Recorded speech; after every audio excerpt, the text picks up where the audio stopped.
ভালোবাসা, আবেগ, অনুভূতি আর মায়ায় জড়ানো একটা গেমের নাম ছিল ফ্রি ফায়ার। একটা সময় ছিল অবসর সময় কাটানোর জন্য আর বন্ধু বান্ধবদেরকে নিয়ে আড্ডা দেওয়ার জন্য সবচাইতে সহজ মাধ্যম ছিল এই গেমটি। তবে কেন জানি এখন আর এই গেমটাকেই আর ভাল লাগে না।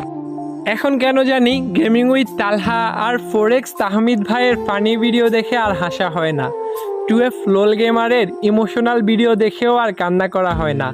যে আজকে সাব্বির বসটাকে সবাই কপি করতো, এখন বাংলাদেশের ফ্রি ফায়ার খেলোয়াড়রা আজকে সাব্বির বসকে চিনেই না। রক্সম্যান গেমিং, জুয়েল দা নুব গেমার, তারা আর আগের মতো ফ্রি ফায়ারের আননোন ফ্যাক্টস খুঁজে পায় না। ফ্রি ফায়ার কমিউনিটি নিয়ে এখন আর সাদিকুল ভাই আগের মতো রোস্টিং করে না। প্রো রুবেল আর বটলা নাহিদও আর এখন একসাথে গেম খেলে না। যেই নাইম আলম ভাইকে পুরো বিশ্বের মানুষে চিনত MP40 লিজেন্ড হিসেবে, সেই নাইম আলম ভাইকে এখন আর গেমে দেখা যায় না।